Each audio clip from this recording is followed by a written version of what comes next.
Ein Supertrio hat wieder zugeschlagen. Unter dem Decknamen Katzenauge eroberten Hitomi, Nami und Love, 3 Meisterdiebinnen, die Kinderzimmer weltweit. Jetzt kam das französische Live-Action-Remake aus Frankreich nach Deutschland auf ZDF Neo. Kostenfrei streambar, kein Abo nötig und mit kompletter deutscher Synchro. Ich habe mit den ersten Folgen begonnen, bin aber noch nicht mit allen 8 Folgen der Serie durch. Aber allein wegen Cat's Eye, in Deutschland bekannt unter dem Namen Ein Supertrio, musste ich meine Gedanken unbedingt mit dir teilen. Review kommt noch, wenn ich mit der Serie komplett durch bin. Hier aber mein erster Eindruck und damit willkommen bei Von Wow bis Ciao.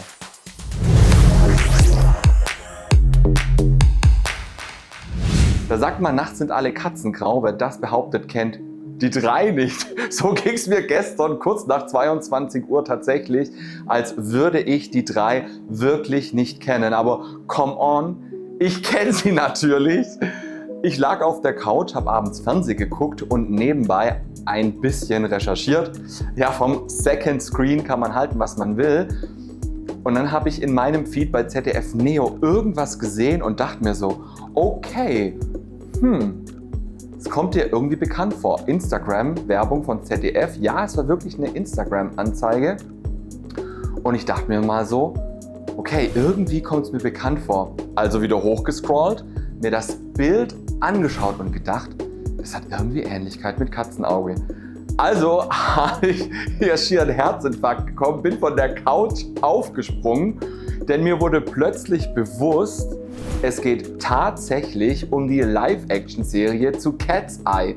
Ich war erst kurz völlig aus dem Häuschen. Ich habe schon ewig darüber nachgedacht, warum sich keiner an solch eine Manga-Adaption traut. Gerade Katzenauge. Ja, es gibt da Dinge, die springen von Haus zu Haus oder auch von Baum zu Baum. Und in den 80ern hatte die Serie Technik, die ihrer Zeit voraus war. Aber dennoch habe ich immer gedacht, Katzenauge wäre ein prädestinierter Anime, den man relativ simpel in eine reale Welt überführen könnte.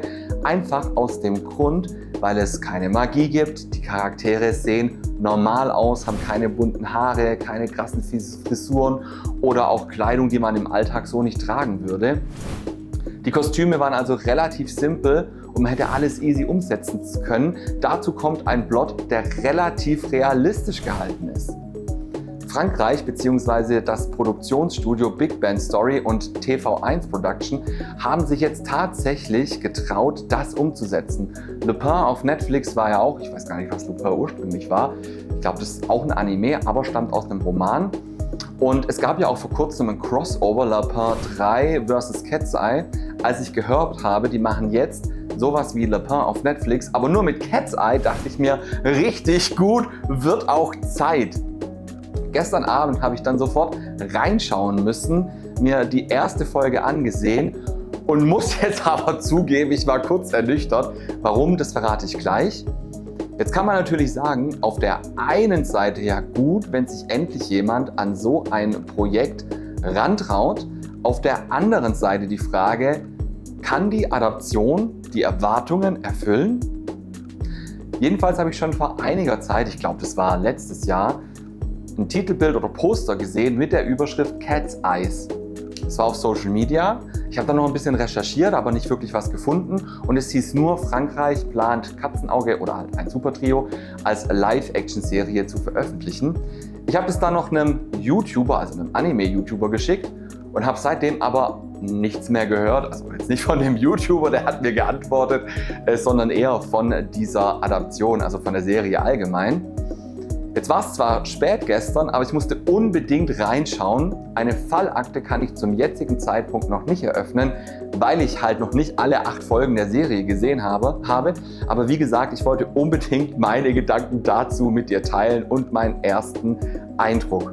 Und natürlich die Frage, warum macht ausgerechnet Frankreich eine Action-Anime-Serie wie Cat's Eye als Live-Remake? Ich muss hier kurz betonen, der Originaltitel der Serie und des Mangas ist Cat's Eye. Während er in Deutschland zu ein Supertrio wurde, haben die Franzosen einfach ein S dran gehängt und dort heißt es Plural Cat's Eyes. Aber eigentlich macht es gar keinen Sinn, wenn man den Ursprung des Namens kennt. Und auch das Logo der Katzen zeigt nur ein Auge. Warum? Schau dir gerne meine Review zum Anime an, findest du hier oben.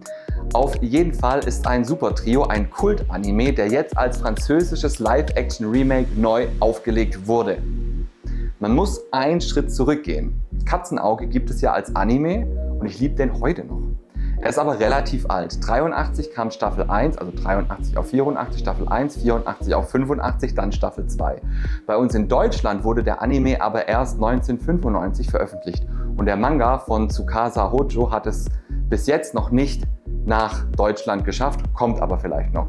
Auf jeden Fall geht es um 3 Schwestern, Hitomi, Nami, Love, die im Café Katzenauge, Cat's Eye, arbeiten, aber nachts zum gleichnamigen Liebestrio werden und die Kunstwelt so richtig aufmischen.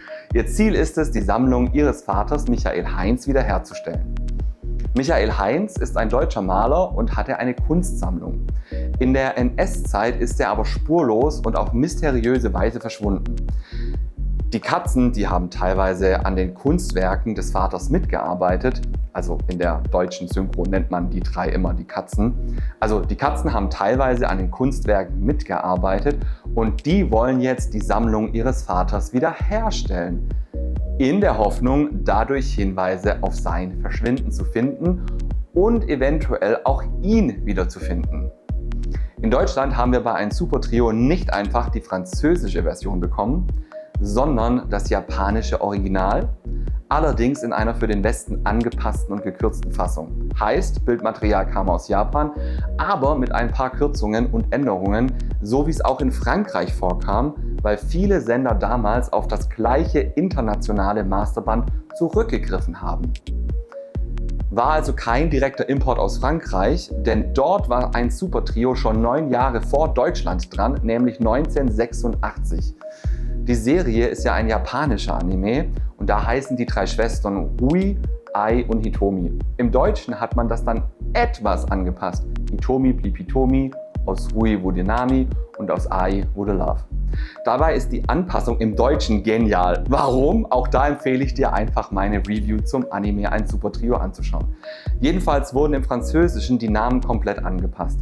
Während wir im Westen noch zumindest ähnlich oder in Deutschland noch ähnliche Bedeutung und einen Hauch von Japan spürten, haben die Franzosen einfach neue Namen ausgewählt. Aus Hitomi wurde Tamara, kurz Tam, aus Nami wurde Celia und aus Love wurde Alexia, kurz Alex. So war das schon in der französischen Synchronfassung des Anime 86 und in der Live-Action-Adaption hat man im Prinzip genau diese französischen Namen übernommen und nicht die japanischen. Aber warum macht jetzt gerade Frankreich ein Remake zu einer Anime-Serie? In Frankreich war Cat's Eye in den 80ern ein echter Kulthit. Dort lief die Serie als Cine Cat's Eyes mit eigenen französischen Namen und einem Ohrwurm-Titellied. Und er war fester Bestandteil der Club Dorothée-Ära, mit der eine ganze Generation aufgewachsen ist. Viele erinnern sich bis heute nostalgisch daran und genau dieser Kultstatus war der Grund, warum TF1 2024 eine Realserie daraus gemacht hat. In Interviews haben die Produzenten, allen voran Showrunner Michel Katz, wie auch immer man ihn ausspricht, selbst erzählt, dass sie seit ihrer Jugend große Fans der Serie sind und schon lange den Wunsch hatten, so ein bisschen ich, Cat's Eye modern und neu zu interpretieren. Weil die Serie in Frankreich so tief in der Popkultur verankert ist, war schnell klar, dass dieser Titel bei dem Publikum funktioniert. Und genau so ist es dann auch passiert. Welche Erinnerungen hast du an die Anime-Serie Ein Super Trio? Hinterlass mir doch gerne einen Kommentar. Sonst würde ich mich natürlich über ein Like oder Abo freuen. Man muss sich vorstellen, es wurde an ikonischen Schauplätzen gedreht, wie dem Eiffelturm, dem Spiegelsaal von Versailles und dem Louvre bei Nacht. Kars, wie auch immer er heißt, und Regisseur Alexandre Laurent haben verraten, dass manche Drehgenehmigungen nur möglich wurden, weil Verantwortliche selbst Fans der Originalserie und des Mangas waren. Das zeigt, wie groß der Einfluss der Serie auf Frankreich war. Ich habe ja jetzt eben viel über den Anime gesprochen. Also darum, worum es eigentlich im Anime geht. Jetzt aber die Frage, wie hat Frankreich das Ganze adaptiert? Zunächst einmal haben sie die Handlung komplett von Tokio, Japan nach Paris, Frankreich verlegt. Was natürlich dazu führt, dass wir jetzt westlichere Schauplätze haben, die wir im Westen kennen. Die Adaption ist vielleicht auch ein bisschen realistischer in der Story, weil wenn Heinz eigentlich ein deutscher Maler war, wie groß ist dann die Wahrscheinlichkeit, dass er nach Japan auswanderte? Aber jetzt mal davon abgesehen, dass er Europäer war, die Geschichte im Live-Action-Remake ist eine andere. Wir schreiben das Jahr 2023. Nach Jahren der Trennung treffen sich die Schwestern Alexia, Tamara und Celia Chamadé, deren Vater vor 12 Jahren zuvor bei einem Brand in seiner Galerie ums Leben kam, in Paris wieder. Die drei sind jetzt davon überzeugt, dass der tödliche Brand kein Unfall war und wollen den Mörder finden. Als ein Kunstwerk ihres verstorbenen Vaters bei einer Ausstellung im Eiffelturm auftaucht, beschließen sie es zu stehlen, um eben Hinweise auf das Verschwinden des Vaters zu erhalten. Dabei geraten sie ins Visier von Quentin Chapuis, dem Hauptmann der Brigade de Répression du Banditisme, also kurz BRB. Aber er ahnt nicht, dass seine große Liebe und jetzt Ex-Freundin Tamara zu den Diebinnen gehört, so wie damals Toshi eben bei Hitomi. Also mein erster visueller Eindruck ist tatsächlich erstmal gemischt. Ich finde es ganz gut, dass sie zumindest versucht haben, Hitomi optisch relativ nah an der Originalvorlage zu halten. Und sie ist für mich auch tatsächlich die einzige, die mich an den Anime erinnert. Ich finde, dass sowohl Celia als auch Alexia dem Anime nicht so wirklich nahe kommen, was so das Charakteroptische anbelangt. Was sie aber gut gemacht haben, im Anime hatten die drei ja immer diese Suits an, also die Catsuits. Der Anime und Manga sind ja in den 80er Jahren entstanden und da waren Fitnessvideos ganz groß in Mode und daran waren die Kostüme von den Katzen auch angelehnt. Schließlich sind sie akrobatisch und auch sportlich und findig unterwegs. In der Live-Action-Adaption hat man die Outfits aber angepasst, die Farben jedoch übernommen. Hitomi hatte immer einen blauen Suit mit gelbem Gürtel, Namis Suit war violett mit türkisenem Gürtel oder türkisfarbenem Gürtel und Love hatte einen orangenen Suit mit rotem Gürtel. Jetzt haben sie die Kostüme zwar angepasst, aber wie gesagt farblich an die Originalvorlage angelehnt. Ein großer Unterschied ist aber, während die Katzen im Anime sportlich und hochintelligent ihre Coups planen, wirkt es in der Live-Action-Serie eher improvisiert. Im Anime war auch die Rollenverteilung klar. Hitomi war die sportliche, die Aktionen ausführt. Nami war so die sexy Frau, die Männer um den Finger wickeln konnte. Aber auch gleichzeitig das Mastermind, also die Coups ausgiebig geplant hat. Und Love, die Jüngste, war das Technikgenie. Diese klare Rollenverteilung sehe ich im Remake bisher nicht. Hier eignen sich alle die Fähigkeiten erst Stück für Stück an. Außerdem leiten sie zumindest bis zu der Folge, in der ich gerade bin, kein Café. Im Original betreiben sie ja eins unter dem gleichen Namen Cat's Eye. Und auch die Beziehung zwischen den Mädels ist anders. Im Anime hat Hitomi zum Beispiel eine romantische Beziehung zu Toshi, dem Kriminalpolizisten. Und ab Staffel 2 bzw. Ende Staffel 1 sind sie ja verlobt. Im Remake ist er aber ihr Ex-Freund. Sie kommt nach 5 Jahren, ich glaube es war Südamerika, zurück und jetzt hat er inzwischen eine andere Freundin. Ich gehe davon aus, dass die Freundin das Pendant zu Mitsuko Asaya aus dem Anime sein soll. Damit kommt hier jetzt eine neue Love Story, eine neue Dynamik ins Spiel. Im Anime nutzt Hitomi Toshis Vertrauen oft aus, um Infos über Sicherheitsvorkehrungen und so zu bekommen. Da bin ich jetzt gespannt, ob und wie sie das in der Live-Action-Serie dann umsetzen. Es gab in der zweiten Folge des Remakes eine Szene, in der der Polizist, also Quentin, vom Dach fällt und Tam ihn mit einem Seil rettet. Diese Szene hat mich ein bisschen an Folge 21 aus dem Anime erinnert. Das Treffen heißt die Folge. Am Anfang rettet Hitomi Toshi ebenfalls davor, vom Dach zu stürzen, ebenfalls mit einem Seil oder so einer Art Peitsche, verliert dabei aber ihren Anhänger von ihrem Vater. Um diesen Anhänger zurückzubekommen, verlangt Toshi, dass sich Katzenauge mit ihm trifft. Und da, wo Hitomi Toshi rettet, gibt es dieses ikonische Bild, sie auf dem Dach, man sieht nur ihren Schatten, ihre Silhouette, Toshi daneben. Und es war so eine richtig ikonische Szene, auch durch die Musik, also die Hintergrundmusik. Bei der Umsetzung, so wie sie jetzt diese Szene im Französischen gemacht haben, da wirkt es, muss ich leider sagen, etwas billig. Und es hat auch nicht so diesen ikonischen Eindruck wie damals hinterlassen. Man hätte hier ruhig eine coole Totale einblenden können mit der Kulisse von Paris im Hintergrund und Hitomi oder ja, Tam, wie sie dasteht, nachdem sie ihn gerade gerettet hat. In Frankreich kam die Serie, also die Live-Action-Serie, gut an und es ist ja auch schon eine zweite Staffel in Produktion. Wenn ich mir jetzt aber nochmal die visuelle Umsetzung anschaue, muss ich mich aber bewusst darauf einlassen, dass ich hier eben nicht Katzenauge, die deutsche Anime-Version gucke, sondern eine französische Adaption des Animes. Und es ist schon schwer, sich da bewusst drauf einzulassen und dem Ganzen eine Chance zu geben. Ich bin großer Fan des Animes und auch vom Hintergrund im Anime von den Schwestern. Und ich habe es ja gesagt, die Beziehungen sind so ein bisschen anders und ich mochte es eigentlich, dass sie im Original sehr innig miteinander und vertraut waren und aufeinander eingespielt waren.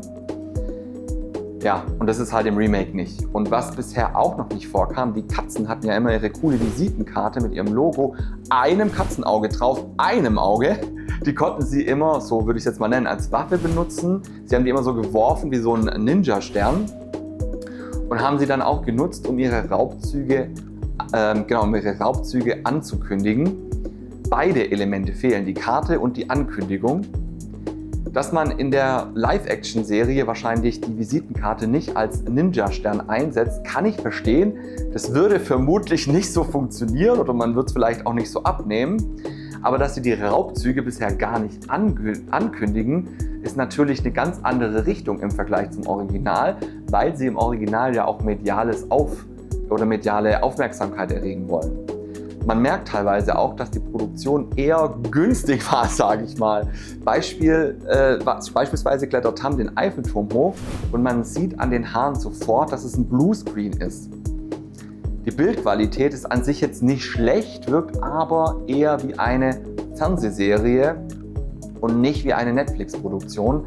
Das liegt wahrscheinlich am kleineren Budget.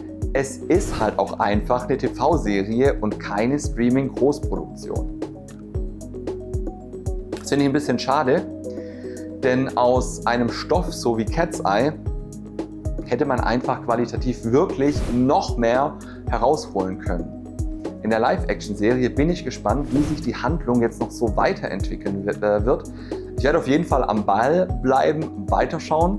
Man kann es ja gut angucken. Es ist ja nicht so, dass man jetzt wegen der Quali, weil es halt eine Fernsehserie ist, abschalten müsste. Aber man merkt halt eben die Fernsehqualität und es ist jetzt keine Hochglanzproduktion. Umso gespannter bin ich dieses Jahr auf September, denn es wurde eine neue Cat's Eye Anime-Serie auf Disney Plus angekündigt und sie soll jetzt im September starten. Als ich das gelesen habe, bekam ich wieder fast einen Herzinfarkt vor Freude.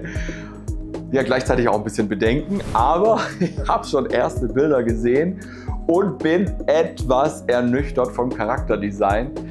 Ich habe Cat's Eye früher immer geliebt für diesen natürlichen und auch markanten Look und ich finde, dass sie halt aussehen wie japanische Frauen und jetzt wirkt alles sehr weich.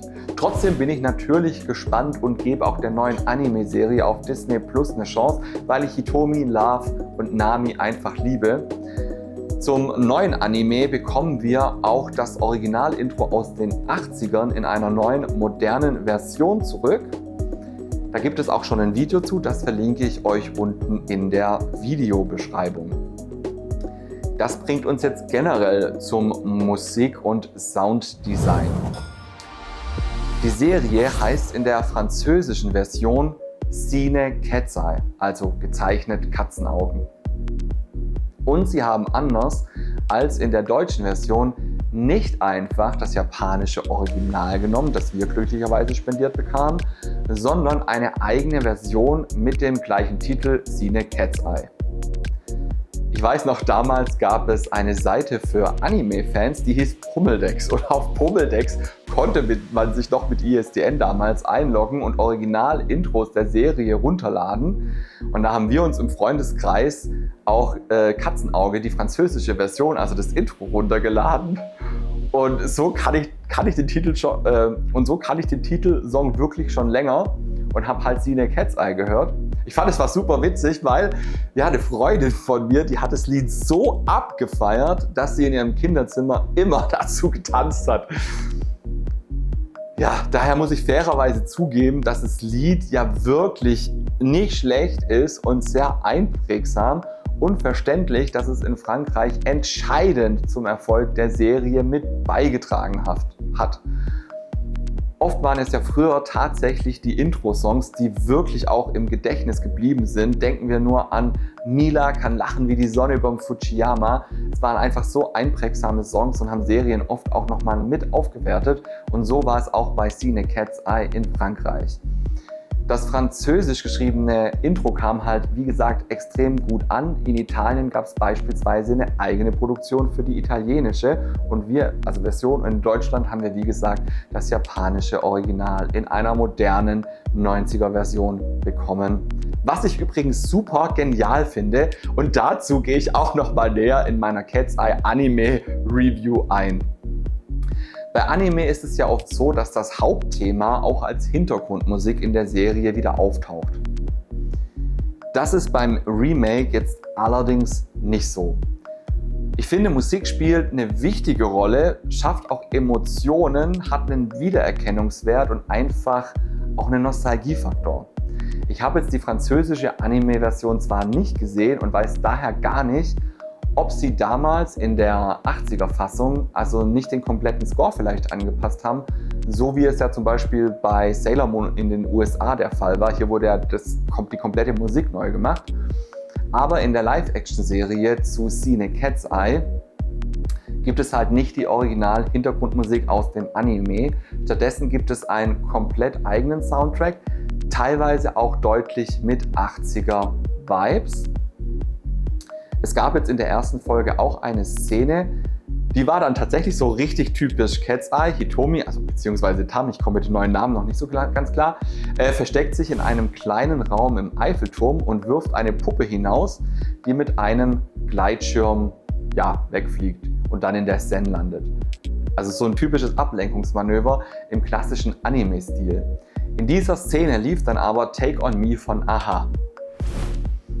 An manchen Stellen hat mich die Serie übrigens auch so ein kleines bisschen an Alias die Agentin erinnert. Ich weiß, ich wiederhole mich manchmal, aber es gibt eine Szene, in der Hitomi, also Tam, läuft und die Kamera folgt ihr und es spielt so ein leicht elektronischer Track. Und es hat mich brutal an Szenen aus Alias erinnert, in der sich Sidney Bristow getarnt unter die Leute mischt. Vielleicht war es ja für den Regisseur so eine Inspiration, keine Ahnung, aber für mich war es so eine spannende Assoziation. Jetzt hoffe ich, dass dir das Video bis hierher gefallen hat und ich würde mich natürlich freuen, wenn du meinen Kanal abonnierst. Noch sind die Würfel zu Cat's Eyes, dem Live-Action-Remakes, nicht gefallen. Ich habe dir aber am Anfang versprochen zu verraten, warum ich etwas ernüchtert war. Und es liegt einfach daran, dass wir jetzt eine Adaption eines Animes bekommen haben, die auf der französischen Version und Synchronisation basiert. Da wir in Deutschland eine andere Version hatten, waren die Erwartungen einfach ein bisschen anders. Ja, hier haben sich die Macher wahrscheinlich einfach an die französische Version gehalten und ich verstehe auch den Gedanken, denn die Handlung wurde ja auch nach Europa verlegt. Das heißt, wenn jetzt plötzlich Französinnen Hitomi, Nami, Love hießen würden, wobei Love vielleicht sogar noch möglich wäre, denn das ist ja tatsächlich in manchen Ländern ein normaler Name, aber dann wäre es halt komisch. Und deswegen glaube ich, hat man sich entschieden, einfach die französischen Namen beizubehalten. Ich war einfach ein bisschen ernüchtert, weil ich mir qualitativ vielleicht auch etwas mehr von einer Netflix-Produktion, von einer hochwertigen Produktion vorgestellt habe. Es ist, wie gesagt, jetzt nicht schlecht, aber eben halt nicht auf Netflix-Niveau, muss man fairerweise sagen. Wenn du jetzt aber sagst, du möchtest die Serie anschauen, dann lass dich am besten gleich einfach darauf ein und denke nicht, ich schaue jetzt Katzenauge, denn es ist davon inspiriert, aber es ist einfach nicht das Katzenauge, das wir eben in Deutschland kennen. Es hat neue, andere und teilweise auch interessante Elemente. Das finde ich auch gut, aber der Vergleich zum Katzenauge in Deutschland, der hinkt für mich leider etwas. Da bin ich jetzt aber gespannt, wie sich die Serie grundsätzlich weiterentwickeln wird. Ich werde auf jeden Fall dranbleiben und dazu dann auch noch eine Review machen, wenn ich durch bin. Deswegen gibt es an dieser Stelle von mir auch kein Urteil. Meine Präferenz momentan ist so im mittleren Bereich, also weder gut noch schlecht.